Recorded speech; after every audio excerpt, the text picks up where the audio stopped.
Whip जारी किया गया था और व्हीप चीफ जो सुनील प्रभु को बनाया गया था जी। और अधिकृत लेटर जो विधिमंडल से जारी किया गया था शिवसेना की ओर से कि जितने भी बागी विधायक एकनाथ शिंदे के साथ हैं वो 5 बजे की इस बैठक में शामिल हो और प्लेस बताया गया था वर्षा निवास स्थान। लेकिन अभी हमारी कुछ जो लीगल जानकार हैं विधान भवन में जो अरसे से अधिकारी काम करते हैं उनसे जानकारी हासिल हुई है कि जो पत्र सुनील प्रभु की ओर से व्हीप को लेकर एकनाथ शिंदे और उनके समर्थन करने वाले विधायकों को जारी किया गया था, अगर इस पत्र में वर्षा बंगला जो मुख्यमंत्री का निवास सरकारी निवास स्थान है उस वर्षा निवास स्थान की जगह पर अगर विधिमंडल का स्थान नोट किया गया होता तो एक लीगल पॉइंट ऑफ व्यू से उद्धव ठाकरे यहाँ पर थोड़ी से मजबूत बन सकते थे। लेकिन उन्होंने विधान भवन का विधिमंडल प्लेस न उसमें नामांकित करके वर्षा स्थान रखा। यहाँ पे थोड़ी से अगर लीगल पॉइंट ऑफ व्यू से जाएंगे तो यहाँ पे थोड़े से कमजोर लीगल वे से जा सकते हैं। लेकिन एकनाथ शिंदे पूरी तरह से इनकी जो स्ट्रेटेजी थी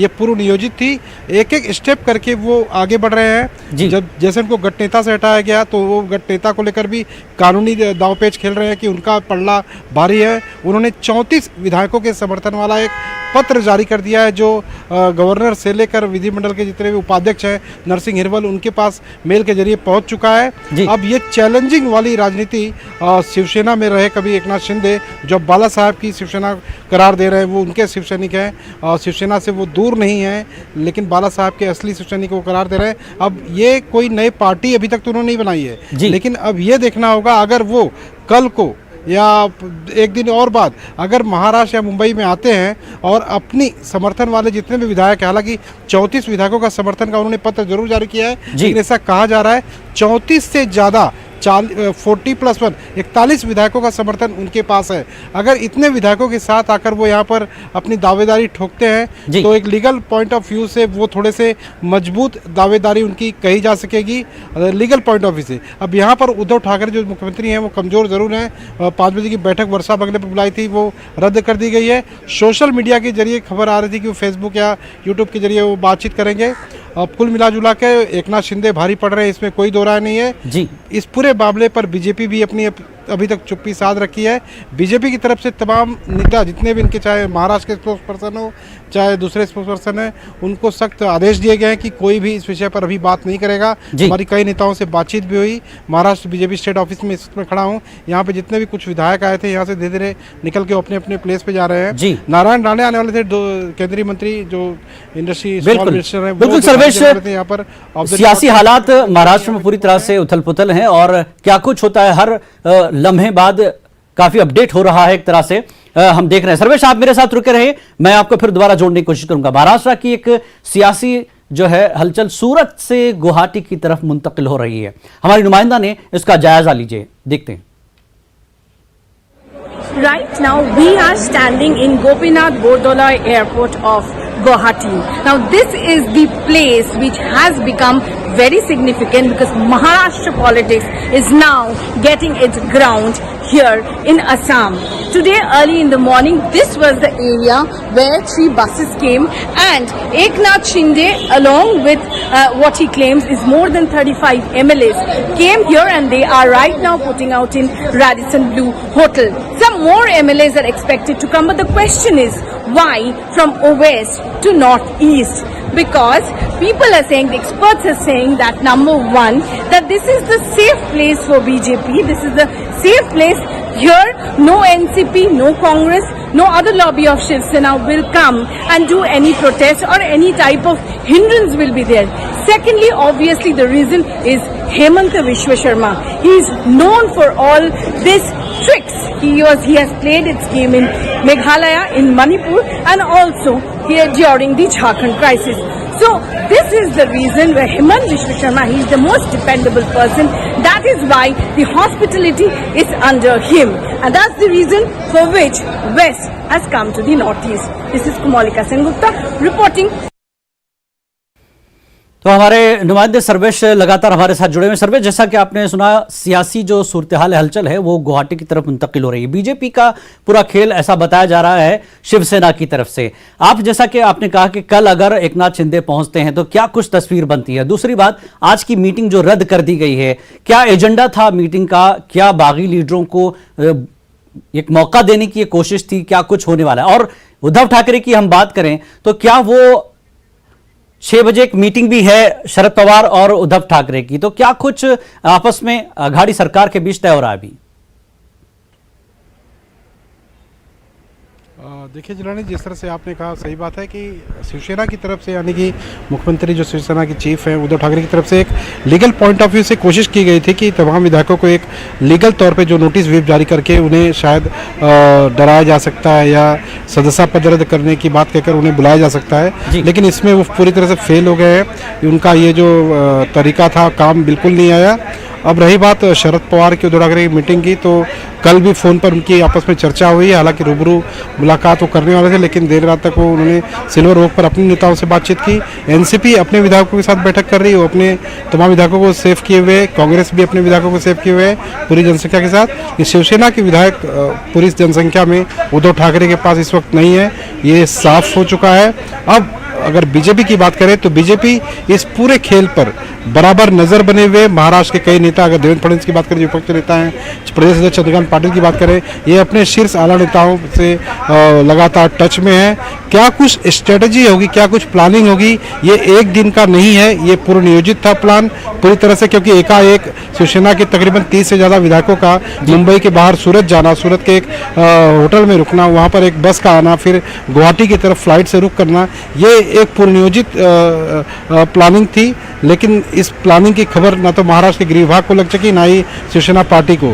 तो पूरा इसको अब जिस तरह से गोवा में बीजेपी का लोटस ऑपरेशन हुआ, मध्य प्रदेश में हुआ, राजस्थान में हुआ, तो ये सारी तस्वीरें अब महाराष्ट्र में भी देखने को मिल सकती हैं। अब दावेदारी किसकी मजबूत होगी? एकनाथ शिंदे का पलड़ा भारी है, इससे नकारा नहीं जा सकता, लेकिन अब शिवसेना असली किसकी है? क्या उद्धव ठाकरे के बाद जो 17 से 18 विधायक हैं वो असली शिवसेना है? एकनाथ शिंदे कर रहे हैं, असली बाला साहब ठाकरे वाली शिवसेना उनके पास है, वो शिवसेना है। तो अब देखना पड़ेगा कि किस पॉइंट ऑफ व्यू से वो अगर कल या परसों एक दिन बाद आते हैं मुंबई में, तो दावेदारी जो करेंगे फ्लोर पर कि इनके पास अधिक विधायकों का दल है, गठ नेता वही है विधिमंडल के, जिस पद से उनको शिवसेना ने व्हिप जारी करके हटाया था, तो उसके बाद थोड़ी सर्वेश आपको रुकूंगा, एक अहम खबर इस वक्त आ रही है। सर्वेश, एक अहम खबर, उद्धव ठाकरे और पवार की हो सकती है मुलाकात। जैसा कि हमने आपको कुछ ही देर पहले बताया था, 6 बजे उनकी मुलाकात हो सकती है। कांग्रेस लीडर कमलनाथ भी कर सकते हैं मीटिंग में शिरकत। बड़ी खबर इस वक्त की, अघाड़ी सरकार के वो तमाम पार्टियों के लीडर शाम 6 बजे इनकी मुलाकात होगी। जैसा कि हमने आपको बताया, उद्धव ठाकरे और पवार की मुलाकात हो सकती है और साथ में कमलनाथ भी इस मीटिंग में शिरकत कर सकते हैं। कांग्रेस लीडर कमलनाथ भी मीटिंग में शिरकत करेंगे।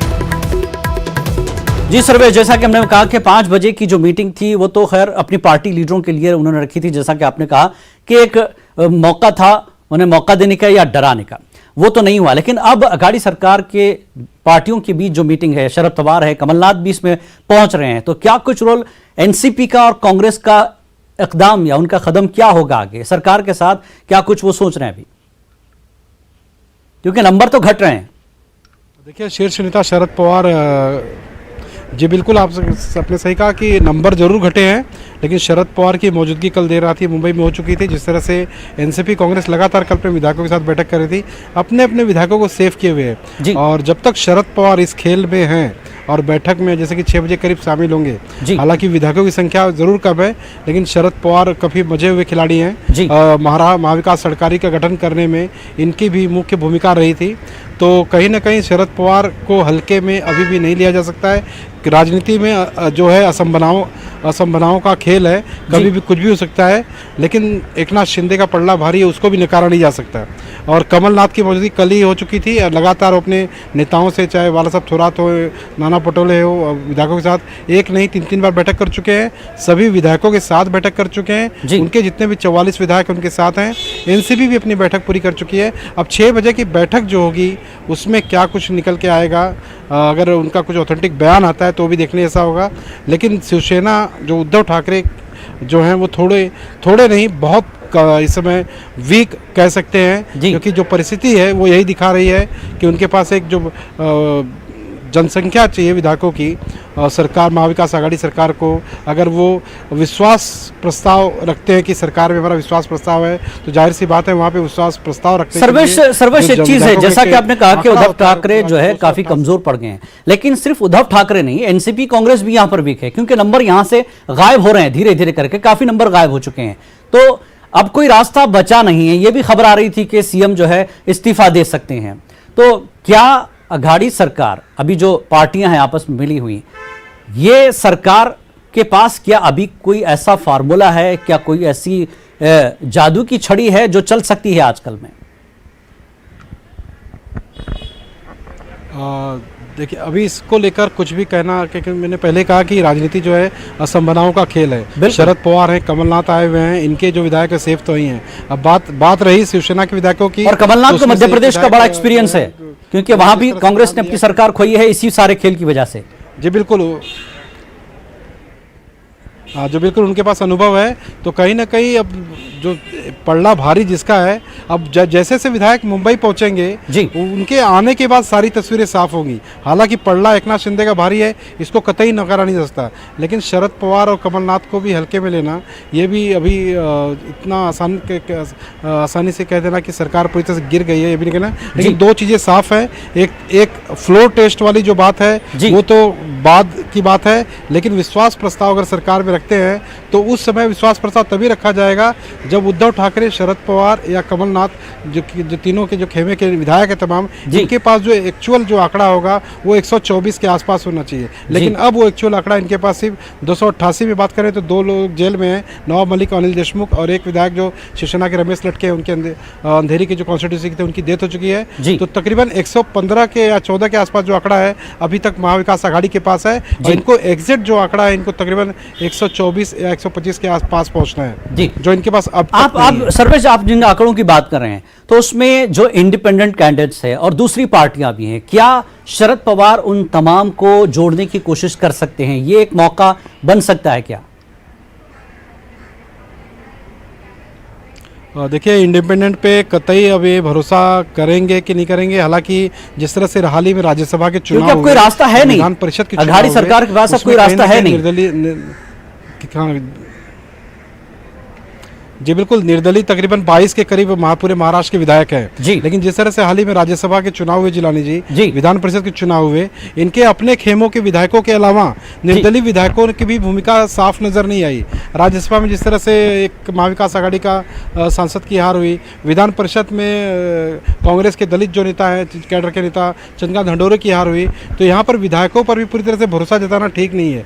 अबू आजमी जो पार्टी का नेता है वो दुबई के लिए, अब ये जो इंडिपेंडेंट की हम बात कर रहे हैं सर्वेश, क्या कुछ माहौल बनने वाला ये देखा जाएगा? इस वक्त निलॉय हमारे साथ जुड़ चुके हैं गुवाहाटी से, मजीद जानकारी लेते हैं। निलॉय, क्या आप अपडेट दे रहे हैं, क्योंकि यहां महाराष्ट्र में काफी हलचल सियासी रही और ये हलचल गुवाहाटी तक पहुंच चुकी है।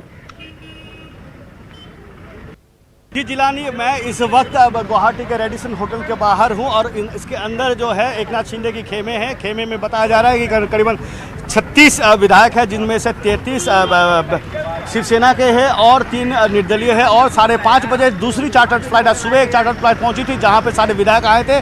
दूसरी चार्टर्ड फ्लाइट गुजरात के जो बीजेपी प्रमुख है CK पाटिल, उनके नेतृत्व में और 3 विधायक यहाँ पहुँच रहे हैं। सारे लोग यहाँ जाएंगे और अभी जो प्राप्त खबर है, हालांकि इसका कोई औपचारिकता नहीं हो पाया है, लेकिन 7 बजे एकनाथ शिंदे यहाँ एक प्रेस कॉन्फ्रेंस कर रहे हैं और जिस प्रेस कॉन्फ्रेंस में वो बाकी सारे बात जो है उसका खुलासा करेंगे। फिलहाल जो है, जो नज़र आ रहा है, जो प्रकट हो रहा है कि बीजेपी खेमे में, जो शिवसेना के खेमे में वो 2 गुट है, फ्रैक्चर्ड है। अब उद्धव ठाकरे का एक खेमा है और एकनाथ शिंदे के दूसरे खेमा है। एकनाथ शिंदे ने कहा था कि 46 विधायकों का समर्थन उनके पास है, लेकिन इसके अंदर आप देख सकते हैं कि किस तरीके से सुरक्षा का इंतजाम यहाँ पर है और असम बीजेपी के काफ़ी सारे नेता इसके अंदर है। जिलानी, अगर मैं बताऊं तो 2 मिनिस्टर है, पीयूष जयंती हजारिका है और पल्लव और जयंत मल्ल बरुआ है।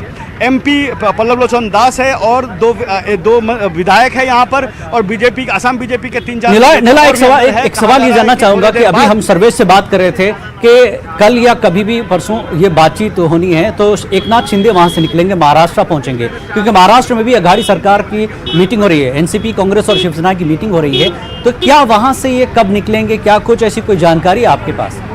क्योंकि उन्होंने अपना लेटर तो पहुंचा दिया है कि हमारे साथ 34 लीडर हैं।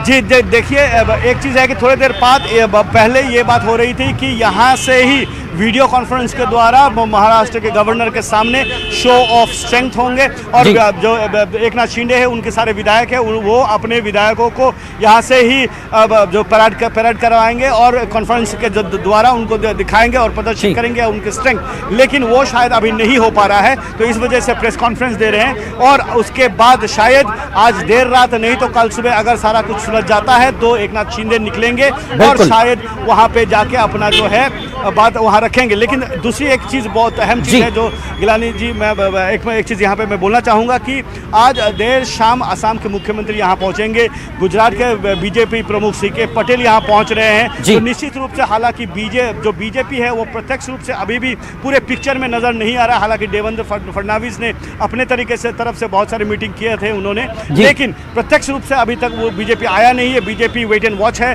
मास्टर स्ट्रोक खेला है, सारा कुछ हो रहा है, बीजेपी का नाम भी ना आए। लेकिन यहाँ पे जो बीजेपी का जो कैलकुलेशन है, बीजेपी का जो सारा समीकरण है, वो शायद असम के मुख्यमंत्री और CK पाटिल दोनों बैठ के यहाँ पे वो समीकरण, बिल्कुल हमें इंतजार करना पड़ेगा निलय 7 बजे का, जैसा कि आपने कहा कि वो गवर्नर से सीधे जो है बात करेंगे, जो कुछ तय होगा गवर्नर के सामने वो परेड कराएंगे, जैसा कि आपने बताया। तो बहुत बहुत शुक्रिया निलय आपका भी और सर्वेश आपका भी पूरी मजीद तफसीलात देने के लिए।